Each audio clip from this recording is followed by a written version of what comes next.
Thank you for doing this. And the first thing I wanted to ask you is, obviously, you stuck by the project for a long, long time. I wonder if you could talk to me about sort of the personal connection to it that made you wanna do it and get it done. Well, Marty and I had always wanted to, we had missed a few opportunities to work together just out of our control, especially mine. So, and we kept wanting to do something. We had a project we finally wanted to do. It wasn't quite perfect for us, but we'll do it. And so it's about an aging hitman out in California. And as we were starting to work on it and it was greenlit to go, Marty was starting to show me old movies like a Jean Gabin film in black and white and seeing the style and this and that. And I said, well, I have to read this book that I heard a lot about from Eric Roth. Eric and I had spoken about it a few years earlier when it came out. So I said, I'm going to read that. And then I did get it right away, and I read it. And it was unexpected. My reaction, I didn't expect it. I said, holy gee, this film, So this book, Marty, you got to read this.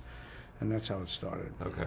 So I wonder if I feel that I like about the movie the sort of your character's recollections. It sort of meanders through his memories in a very special way. So I wanted to ask you about memory. Do you recall at all when you kind of knew that Mr. Scorsese was going to be like a constant collaborator, somebody you would go to always? Do you have a special memory like that with him that you recall? Well, when we did Mean Streets, that was it. Then we got this project, Taxi Driver, Paul Schrader, and Michael and Julia Phillips were the producers, and Marty was going to direct it, and we were all high on it. We liked the script a lot. And liking it a lot at that time, what it was, this is my feeling, is one thing. How it was reacted to and received was another. Yeah. But we liked the script, and we were ready to do it. So after I did 1900 in Italy, I came right back and we started, getting ready to shoot and shot. And then there was that, and then after Taxi Driver, Marty wanted me to do New York, yeah. And he and Irwin Winkler, and so I said, okay, we worked on that, and then after that, then I wanted Marty to, when I was in Italy doing 1900, I also had read Raging Bull. It was given to me by a guy named Pete Savage, who was one of the producers and one of Jake's old friends. He had done time, and he was a street guy, but interesting, a spiritual guy at the same time. And so he had written the book. I've been part of it, and I read it. And I said, Marty, you should read. This is something interesting. Read. It's not great literature, but there's something. It's got a lot of heart. Yeah.